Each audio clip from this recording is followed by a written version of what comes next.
اصحاب ثواب کا سلسلہ ہے، یہ دراصل جو فوت ہونے والا ہے اس کی بخشش کے لیے، مغفرت کے لیے اور اس کی جو آخرت کی منزلیں ہیں ان کی آسانی کے لیے ایک ہیلا اللہ کی بارگاہ، اور پنجابی میں سمجھ لیں کہ یہ ایک اللہ کی بارگاہ میں بخشش کے لیے ترلا ہے۔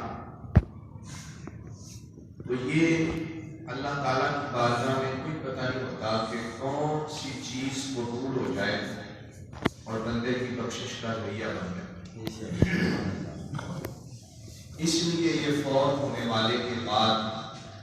دوسرے تیسرے دن 7ویں 10ویں 40ویں دن اور یہ سلسلہ کیا جاتا ہے بار بار اللہ کی بارگاہ میں۔ یہ ایک نیچرل چیز ہے کہ جب ہمارا کوئی تعلق والا ہمارے شہر سے باہر چلا جائے، ملک سے باہر چلا جائے، تو ہم اس سے مسلسل رابطہ رکھتے ہیں تاکہ اس کا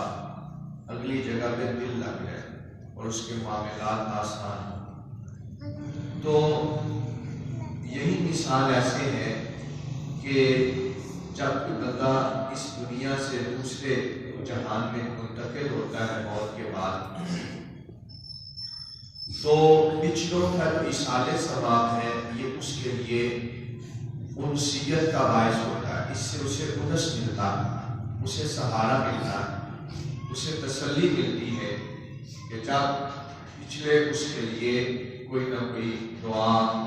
فاتحہ اور صدقہ خیرات، ذکر و اذکار، تلاوت قرآن کر کے بھیجتے ہیں تو یہ اس کے لیے قبر میں باعث سکون ہوتا ہے۔ اگر گناہ گار ہوتا ہے تو اللہ پاک اس کے عذاب میں تخفیف فرماتا ہے، اور اگر کوئی نیکوکار ہوتا ہے تو اللہ پاک اس کے درجے بلند فرماتا ہے۔ یہ حدیث پاک ہے، اس سے ستہ یہ جو میں نے عرض کیا ہے کہ جو بندہ قبر میں چلا جاتا ہے ہماری نگاہوں سے تو اس کا معاملہ اوجھل ہے، لیکن وہ وہاں جا کے زندہ لوگوں کے معاملات سے سکون اور انس پکڑتا ہے۔ اس پہ حدیث پاک ہے کہ حضور نبی کریم علیہ السلام کے ایک صحابی، آپ جب قریب المرگ تھے، فوت ہونے کے قریب تھے، تو آپ نے وصیت فرمائی اپنے فیملی کے لوگوں کو، گھر والوں کو، کہ جب مجھے تم دفنا لینا تو فوراً واپس نہ آ جانا، بلکہ وہاں کچھ دیر ٹھہرنا، وہاں کچھ ذکر اذکار کرنا، تاکہ میں نئی جگہ پہ گیا ہوگا تو کچھ دیر تم وہاں ٹھہرو گے تو تمہاری وجہ سے میں اس جگہ پہ انس پکڑ لوں گا۔ وہ وقت بھی آپ نے بتایا کہ جتنی دیر ایک اونٹ کو ذبح کر کے اس کا گوشت تقسیم کرنے میں لگتی ہے، اتنا وقت تم میری قبر پہ ٹھہرے رہے۔ تو صحابی کا جو عقیدہ ہے قرآن نے اس پہ مہر لگائی ہے، فَإِنْ آمَنُوا بِمِثْلِ مَا آمَنْتُمْ بِهِ فَقَدِ اهْتَدَوْا۔ قرآن کہتا ہے اپنے ایمان اور عقیدے کو ایسا کرو جس طرح نبی کریم علیہ السلام کے صحابہ کے ایمان اور عقیدے ہو۔ اب صحابی کا عقیدہ وہ براہ راست نبی کریم علیہ السلام سے حاصل کیا ہوا ہے، تو وہ صحابی اسی عقیدے کے تحت فرما رہے جو انہوں نے نبی پاک سے سیکھا کہ قبر میں جانے والا اپنے زندوں کے معاملات کی وجہ سے فائدہ حاصل کرتا ہے۔ تو اگر قبر کے اوپر بیٹھنا، قبر کے پاس ٹھہرنا قبر والے کے لیے صرف ایک بیٹھنے کی وجہ سے سکون ملے گا، اگر اس کے لیے ایصال ثواب قرآن پڑھ کے، ذکر اذکار کر کے، صدقہ و خیرات کر کے ثواب کا اہتمام کیا جائے گا تو یقیناً یہ بھی قبر والے کے لیے باعث سکون بھی ہوگا اور باعث بخشش و نجات بھی ہوگا۔ تو یہ ایصال ثواب کا فلسفہ میں نے ایک جملے میں عرض کیا کہ یہ ترلا ہے اللہ کی بارگاہ میں اپنے فوت ہونے والے کے لیے بخشش کا ایک وسیلہ ذریعہ ہے۔ بعض بات ایسا ہوتا ہے اللہ کی بارگاہ میں بڑی بڑی عبادات رد ہو جاتی ہیں، ایک چھوٹی سی نیکی بخشش کے لیے کافی ہو جاتی ہے۔ اور بعض اوقات تو ایسا بھی ہوتا ہے کہ عمل نہیں ہوتا، نیت کی وجہ سے بھی بیڑا پار ہو جاتا ہے، اور یہ بھی حدیث پاک ہے، سیاستہ کی روایت ہے، اور امام نقوی نے ریاض الصالحین کے اندر بھی اس کو ذکر فرمایا ہے کہ ایک بندہ اپنے گھر جا رہا تھا تو راستے میں کچھ درختوں کی ٹہنیاں وہ سڑک کے اوپر آ رہی تھی۔ یا آج کل بھی ایسے ہوتا ہے کہ سڑک کے کنارے پہ درخت ہو، وہ بڑھ جائیں تو اس کی شاخیں اور ٹہنیاں سڑک کے اوپر آ جاتی ہیں، اور وہ چلنے والوں کے لیے تکلیف دہ ہوتی ہے، گزرنے والوں کے لیے۔ اس نے نیت کی کہ میں ابھی گھر جاتا ہوں، گھر سے میں کوئی ہتھیار لے کے آؤں گا، کوئی کلہاڑی وغیرہ، کوئی درختی وغیرہ جو اس وقت تھے، میں لا کے ان ٹہنیوں کو کاٹ دوں گا تاکہ اللہ کی مخلوق اذیت سے محفوظ رہے۔ گھر چلا گیا، زندگی میں مہلت نہ دی اور موت واقعہ ہو گئی۔ مرنے کے بعد کسی نے خواب میں دیکھا اور پوچھا کہ بتا تیرے ساتھ کیا معاملہ ہوا؟ اس نے کہا صرف ایک نیت کی وجہ سے میری بخشش ہو گئی ہے۔ انہوں نے کہا وہ کیسے؟ اس نے کہا میں نے نیت کی تھی کہ میں گھر جا کے ہتھیار لا کر ان ٹہنیوں کو کاٹ دوں گا جو اللہ کی مخلوق کو تکلیف دیتی ہے۔ زندگی نے مہلت نہیں دی، میں وہ کام کر نہیں سکا،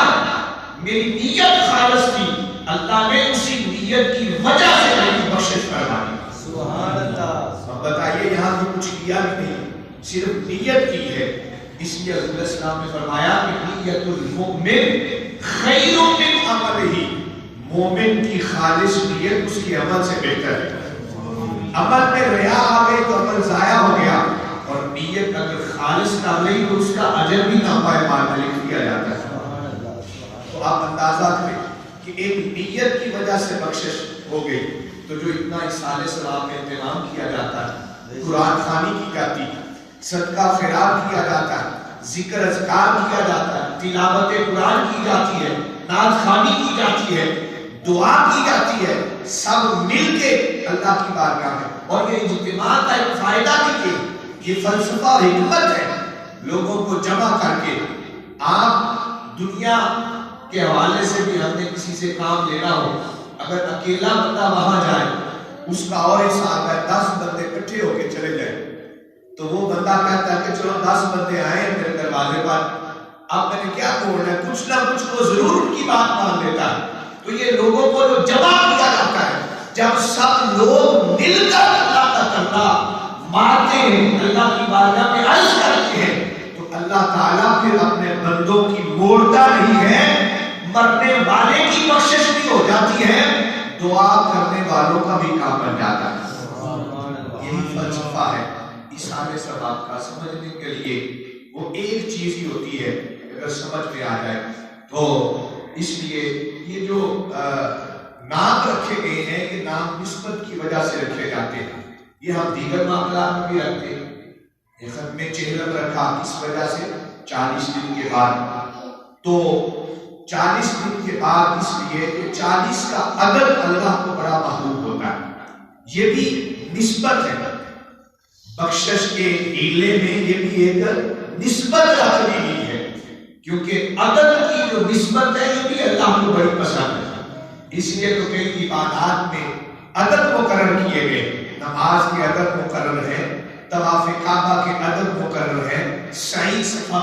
مروہ کی اس کے عدد مقرر ہے، روزوں کے عدد مقرر ہے، تسبیح فاطمہ کے عدد مقرر ہے۔ تو یہ عدد کی بھی ایک خاصیت ہے، تو عدد کی نسبت بھی ہم شامل کر دیتے ہیں کہ ہو سکتا ہے اس نسبت کی وجہ سے اللہ پاک جو مرنے والا ہے اس کا کام بنا۔ تو اب 40 کی نسبت میں کیا حکمتیں ہیں؟ کئی حکمتیں۔ 40 کا عدد اگر آپ دیکھیں تو اس کی بہت بڑی بڑی نسبتیں ہیں۔ جتنے انبیاء کرام ہیں ان میں سے اکثر جن کو نبوت ملی کہ جو نبوت کا انہوں نے اظہار کیا تو ان کی عمر 40 برس حضرت موسیٰ علیہ السلام کوہ طور پر تورات لینے کے لیے گئے تو 40 دن کا چیتا کاٹا پہلے 30 دن کا اعتکاف کیا پھر آرڈر ہوا 10 دن اور پڑھو 40 کا عدد مکمل ہوا تو اللہ نے موسیٰ علیہ السلام کو تورات عطا فرمایا ہمارے نبی کی عمر 40 سال ہوئی تو آپ پر پہلی وحی آئی یہاں ایک مغالطہ دور کرنا چاہتا ہوں کچھ لوگ سمجھتے ہیں کہ شاید 40 سال کی عمر میں آپ نبی بنے تھے یا آپ کو پتہ چلا تھا تو یہ درست نہیں ہے کیونکہ نبی کریم نے خود فرمایا اور ترمذی کی روایت سیدنا ابو ہریرہ راوی ہے فرماتے ہیں کہ کنت نبی یوم آدم بین الروح والجسد میں اس وقت کی نبی تھا جب آدم علیہ السلام کے جسم کے اندر روح نہیں پھول کی گئی تھی تو یہ نبوت ملی نہیں تھی بلکہ پہلی وحی کا آغاز ہوا تو حضور کی عمر کتنی تھی 40 سال 40 کا عدد اور پھر حضور نبی کریم علیہ السلام نے فرمایا جو بندہ 40 دن تکبیر اولا کے ساتھ نماز پڑھے گا اللہ پاک اس پر دوزخ کی آگ حرام فرما دے گا یہاں بھی 40 کا عدد ذکر فرمایا اور پھر حضور نے فرمایا جو میری مسجد میں 40 نمازیں پڑھے گا باجماعت اس کے لیے میری شفاعت واجب ہو جائے گی یہاں بھی 40 کا عدد ذکر فرمایا اور بھی بہت ساری نسبتیں ہیں جو قرآن و حدیث کے اندر موجود ہیں تو یہ 40 کا جو عدد ہے یہ نسبت ہے یہ اللہ کو بڑی پیاری ہوتی ہے تو